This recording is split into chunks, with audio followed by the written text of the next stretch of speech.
Olá, minhas canquetes e meus canquitos virtuais, bem-vindos a mais uma aula de análise combinatória. Nessa aula iremos aprender o princípio fundamental de contagem.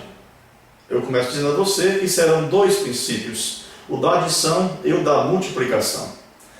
Quando é que vamos usar um, quando usar outro? Esse é o problema. Bom, vamos imaginar inicialmente duas situações. Nessa minha mão aqui eu tenho uma bandeja com uma fatia de mamão e uma fatia de melão. Nessa outra mão, nessa bandeja, temos aqui uma coxinha, um enroladinho de salsicha e uma empada. Vamos imaginar que tu estás com fome e vou te dar a opção de escolher uma fruta ou um salgado. Perceba que as duas frutas são distintas, mamão e melão, e aqui os três salgados também são distintos. É uma coxinha, é uma empada e um enroladinho de salsicha. Então, se você pudesse vir até aqui agora e escolher ou uma fruta ou um salgado, quantas opções você teria? É fácil contar. Ou você pegaria o mamão, ou o melão, ou a coxinha, ou a empada, ou o enroladinho de salsicha. 5 opções. Por que foi que você somou as quantidades? 2 mais 3 é igual a 5. Porque eu falei que você poderia escolher uma fruta ou um salgado. Então, essa palavrinha enorme, ou, vai fazer com que você use o princípio da adição. Você irá somar as quantidades. Em que situação eu usaria o princípio da multiplicação? Bora imaginar que eu tivesse aqui 2 calças e tivesse aqui 3 camisas. E tivesse apenas essas calças e essas camisas. Todas as calças distintas, diferentes, e também todas camisas diferentes. Para que não percebesse que eu estava com pouca roupa em casa, eu poderia usar aqui um artifício. Tentar evitar ao máximo repetir o mesmo conjunto calça e camisa. Por que calça e camisa? Na passagem anterior sobre as frutas e os salgados, eu te falei que você ia escolher uma fruta ou um salgado.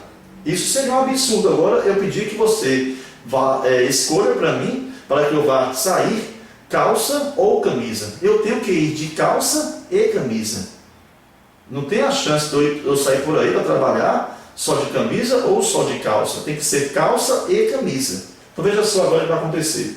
Segunda-feira, esta calça, essa camisa. Aqui eu tenho a terça-feira, a de quarta-feira. Conte aí. Já são 3 conjuntos diferentes de calça e camisa. Com a outra calça agora, quinta-feira, sexta-feira e sábado. São mais 3 conjuntos. Então, quantos conjuntos calça e camisa eu pude formar? Conjuntos diferentes. 6. Espera aí. Na passagem anterior, sobre fruta e salgado, você somou 2 com 3, deu 5.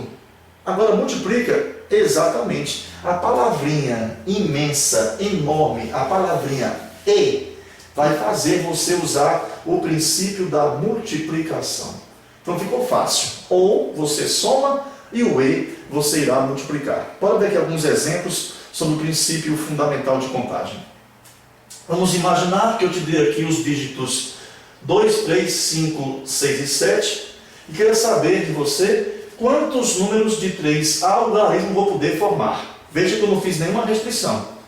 Pode se repetir, pode ser par, pode ser ímpar, não tem nenhuma restrição. Então, quantos números com 3 algarismos eu poderei formar com os dígitos 2, 3, 5, 6 e 7? Olha como é o nosso raciocínio, olha como é fácil.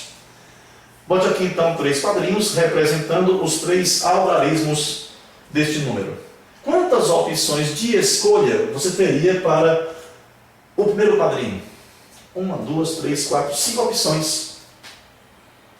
Vamos imaginar que você botou aqui o 3. Ora, mas não tem nenhum problema, eu botei o 3 aqui, mas eu posso repetir. Lembrando, a questão não fez restrição. Então, os algarismos poderão se repetir. Então, eu botei ali o 3, mas o 3 poderá aparecer aqui de novo. Então, eu continuo com as mesmas 5 opções. Olha só, 1, 2, 3, 4, 5 opções. Pode imaginar que você botou bem aqui, sei lá, o 2. Mas não tem problema. O 3 e o 2 que já apareceram, poderão aparecer de novo. Então, aqui vamos ter novamente 5 possibilidades. Vamos imaginar que você botou aqui o 7. Olha, usando o princípio fundamental de contagem, para poder formar o número 327, eu coloquei o primeiro algarismo, e o segundo, e também o terceiro. E este i vai fazer com que eu multiplique. Então ficaria o quê? 5 vezes 5 vezes 5, chegou até aqui, tu vais ter a opção de colocar em forma de potenciação, que seria 5 ao cubo, ou colocar o resultado final. 5 vezes 5 dá 25, 25 vezes 5 resultaria em 125. Então, o 327 é apenas um dos 125 números que eu poderia ter formado. Vamos ver outro exemplo aqui. Usando os mesmos dados, o 2, o 3, o 5, o 6 e o 7, quero saber quantos números de 3 algarismos distintos poderemos formar. Bom, são 3 algarismos, bota aqui 3 quadrinhos representando os 3 algarismos. Iremos ver mais na frente que esse tipo de questão poderá ser resolvido usando arranjo simples. É mais na frente. Bom, então dessa vez eu não vou poder repetir algarismos. Mas está fácil perceber que para ocupar o primeiro quadro, eles estão liberados. Poderá aparecer ou 2, ou 3, ou 5, ou 6, ou 7. Então para cá eu vou ter quantas opções? 5 opções. Bora imaginar que você botou aqui o 7. Então o 7 não poderá aparecer aqui, porque eu falei o quê? Que tem que ser algarismos distintos. Então, para ocupar a posição 2, eu vou dispensar o 7. Sobrou para mim o quê? Quais opções? 1, 2, 3, 4 opções. Sobraram 4 opções. Então, para cá vamos ter 4 possibilidades. Bora imaginar que você botou aqui o 6. Colocou aqui o 6, então eu não tenho mais 4 opções. Então, apenas 3. Porque não poderão se repetir nem o 6, nem o 7, nesse meu suposto exemplo. Então, para ocupar a posição 3, vamos ter o quê? Vamos ter o quê? 3 algarismos. Vamos imaginar que você botou aqui um 2. Ora, mas para poder formar o número 762, você botou o primeiro algarismo, I, o segundo e depois o terceiro. Eu falei, o I não foi isso? Este I vira o quê, pessoal? Vira multiplicação. Olha só, então. 5 vezes 4 vezes 3 dá 60. Então, o número 762 é apenas um dos 60 números possíveis. Bom, usando ainda os mesmos dados, os dígitos 2, 3, 5, 6 e 7, eu quero saber quantos números pares de 3 algarismos podemos formar. Desta vez, a minha restrição é apenas uma. Eu quero formar apenas números pares. Ora, para saber se o número é par, basta você se preocupar com o último algarismo. Por exemplo, o número 1234, ele é par porque o último algarismo é par. Não importa o que veio antes. Vai determinar se o número é par ou não o último algarismo daquele número. Se este último algarismo for par, então o número inteiro é um número par. Muito bem. Continuando para cá, então, quer dizer que eu vou ter de novo números pares com 3 algarismos. Então, bota aqui. 1 janelinha, 2, 3 janelinha. Porém, aqui poderá aparecer somente algarismos pares. Na minha questão, quais são eles? O 2, o 6. Então, aqui eu vou ter duas possibilidades. Ou vai aparecer o 2, ou vai aparecer o 6. Porém, eu não falei que tem que ser com algarismos distintos. Então, se eu botar, por exemplo, aqui o 6, ele poderá aparecer aqui e aqui de novo. Não tem nenhum problema. A restrição ficou apenas para o último algarismo, onde eu tinha duas possibilidades. Porém, para cá, poderá aparecer qualquer uma das minhas 5 chances aqui. Ou melhor dizendo, minhas 5 opções. Poderá aparecer aqui ou 2, ou 3, ou 5, ou 6, ou 7. 5 possibilidades. Vamos imaginar que você botou aqui quem? O 7. Para cá, vamos ter quais possibilidades? Ou 2, ou 3, ou 5, ou 6, ou 7, porque eu não falei que é proibido repetir algarismos, então está liberado. Então, quem apareceu aqui, poderá aparecer aqui também. 5 possibilidades. Bora imaginar que você botou aqui quem? O 5. Muito bem.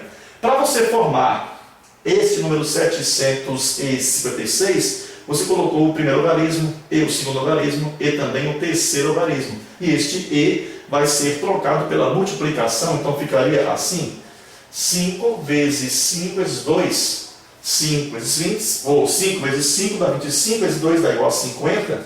Quer dizer então que eu poderia formar 50 números pares. O 756 foi apenas um destes 50 números que poderia ter formado. Bom, então esquece aqui esse primeiro exemplo que tinha aí 3 itens. E fazer aqui a última questão, ou a nova questão, nada a ver com essa primeira aqui, Então são novos dados, novas informações, bora ver o que ela quer nesse enunciado aqui. Veja só. Quantos números de 4 algarismos distintos, eles não poderão se repetir, poderemos formar com os dígitos 0, 2, 3, 5, 6 e 7? Então, desta vez, vou colocar aqui 4 janelinhas, já que serão 4 algarismos. Ok? Bom, aí eu te pergunto, quantas opções de escolha eu tenho para colocar no primeiro algarismo? Se você desconcentrar um pouco, vai me responder que são 6 opções. 1, 2, 3, 4, 5, 6 opções. Aí você errou. Porque, por exemplo, não existe o número 0 do 1, 2, 3. Você não está no quartel. No quartel tem lá. Soldado 011 se apresentando. No quartel. 011 não existe. Então, nenhum número poderá começar com 0. Então, quer dizer que aqui, o 0 não pode aparecer.